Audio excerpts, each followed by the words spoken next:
ये मेरा घड़ी है, ये घड़ी को किसी ने नहीं बनाया, ये अपने आप बना हुआ घड़ी है। तो आप सोचने लगोगे कि ये क्या बात है, लेकिन ऐसे लोग भी होते हैं जो इस लॉजिक को फॉलो करते हैं। जय मसीह। मैं आज की इस वीडियो में साइंस और गॉड के ऊपर बात करूंगा। ऐसे बहुत सारे लोग हैं जो सोचते हैं कि अगर आप एक विश्वासी हैं, अगर आप ईश्वर पे विश्वास करते हैं, तो आपके अंदर में साइंटिफिक टेम्परामेंट नहीं है, यानी कि आपका क्रिटिकल थिंकिंग नहीं है, आप रैशनल नहीं है, आपका रीजनिंग नहीं है, आप लॉजिकल थिंकर नहीं है। डॉक्टर रॉडनी स्टार्क, एक सोशल साइंटिस्ट, फिलोसोफर, राइटर, ऐसा कहते हैं, not only were science and religion compatible, they were inseparable.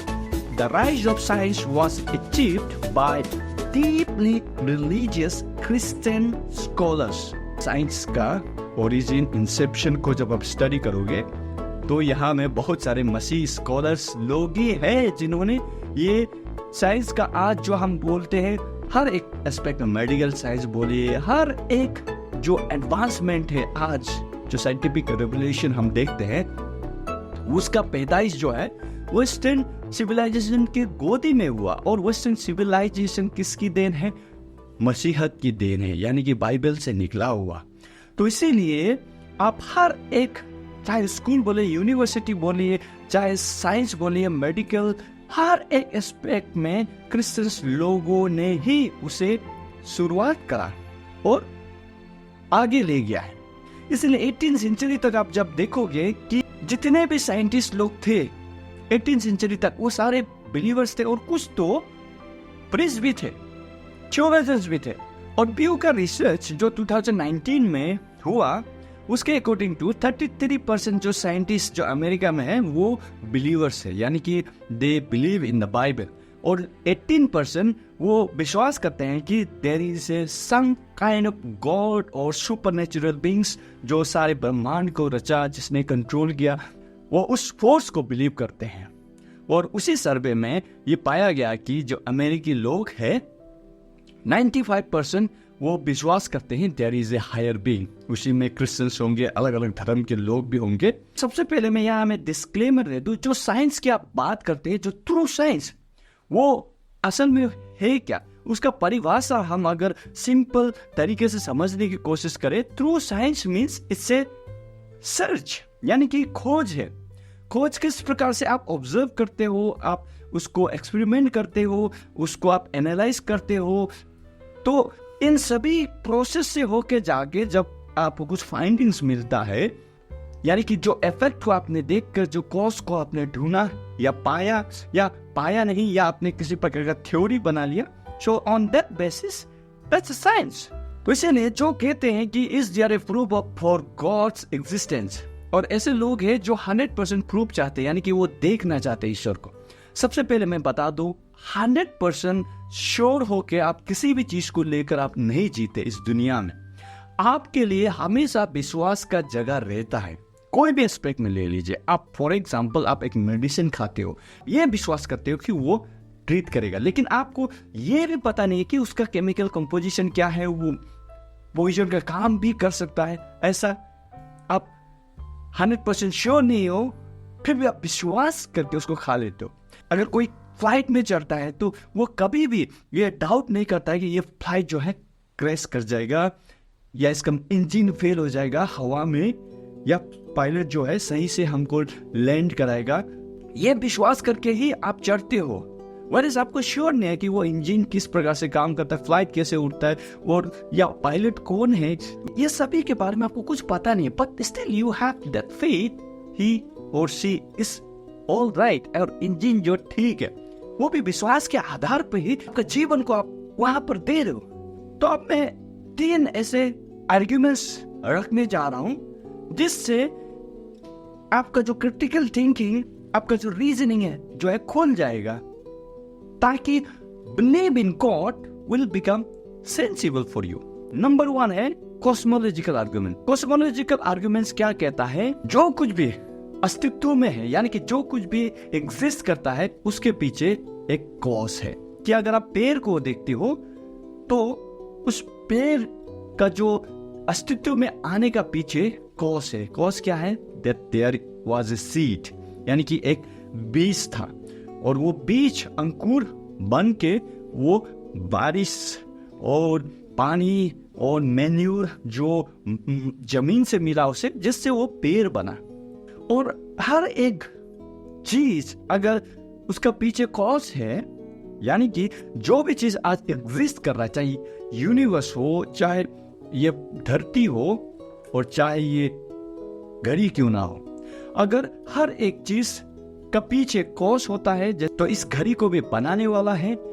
अब यहां में लॉजिक क्या आ रहा है कि हर एक चीज को बनाने वाला है, तो अल्टीमेटली कोई ऐसा होना चाहिए जिसने सभी चीज का शुरुआत करा, यानी कि फर्स्ट कॉज होना चाहिए, यानी कि जिसके द्वारा सब कुछ रचा गया, शुरुआत हुआ, यानी कि फर्स्ट कॉज।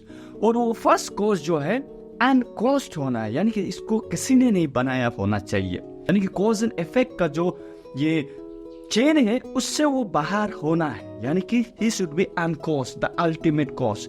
अगर आप कॉज एंड इफेक्ट का ये जो लॉ को फॉलो करके जाओगे तो जो है इन्फिनिटी तक जाएगा।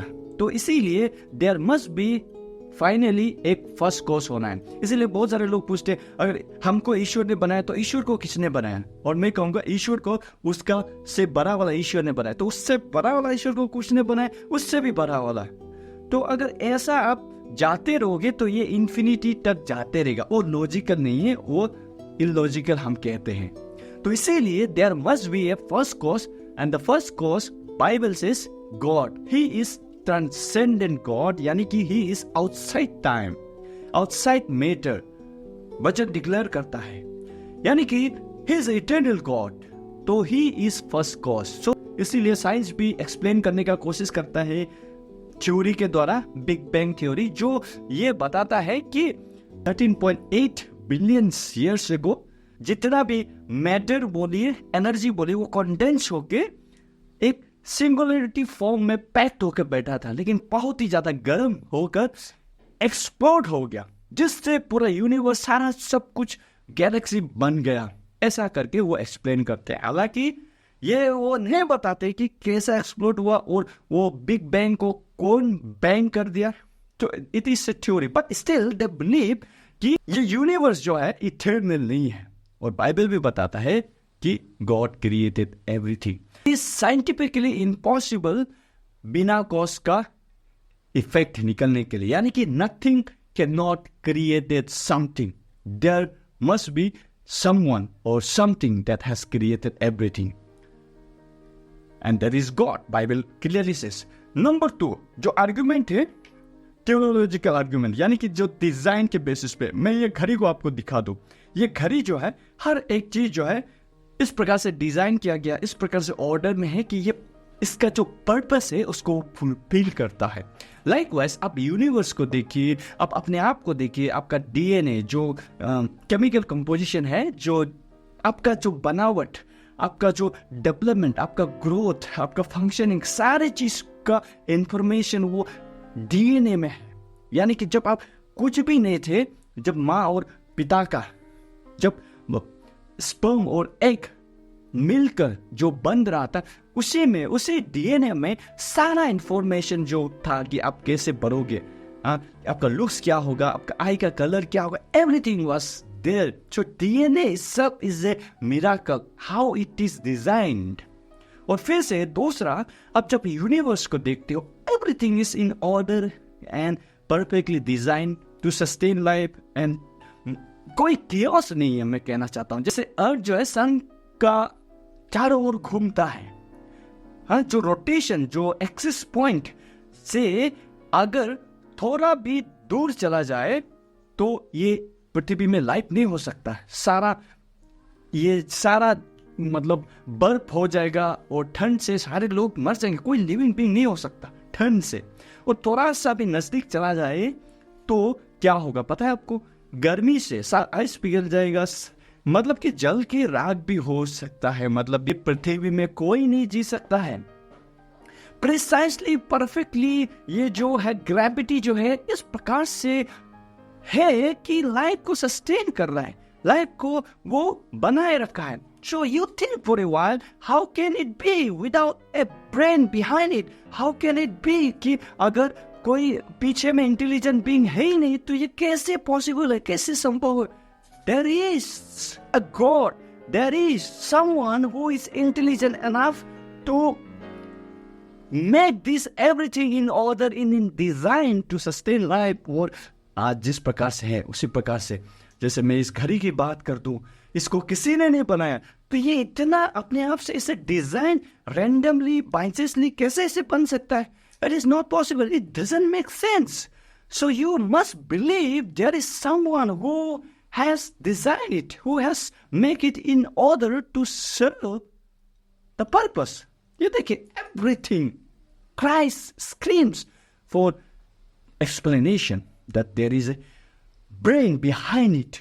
और 3 नंबर का जो आर्ग्यूमेंट है वो है मॉरल आर्ग्यूमेंट. मॉरल आर्ग्यूमेंट जो C.S. लुइस अपनी किताब मेयर क्रिश्चियनिटी में देते हैं, जिसका मतलब ये होता है कि आप दुनिया के किसी भी कोने में जाओ, चाहे कोई भी जाति हो, कितना भी पिछड़ा हुआ जगह हो, हर एक के दिल में सही और गलत का ज्ञान है.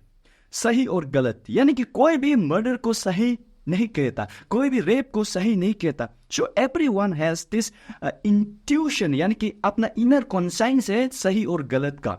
और इसको आप कैसे एक्सप्लेन करोगे? Without a moral lawgiver who is a transcendent being.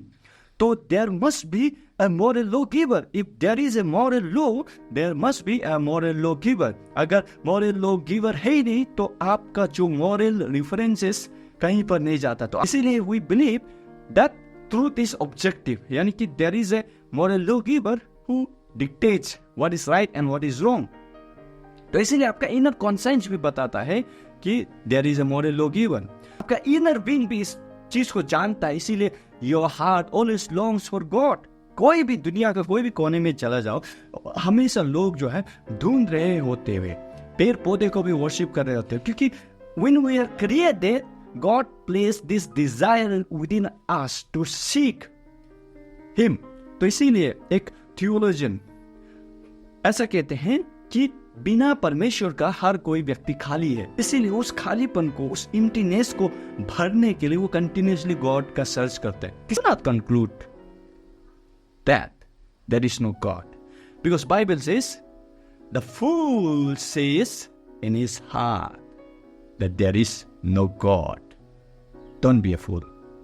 Thank you so much for watching this video till the end. God bless you.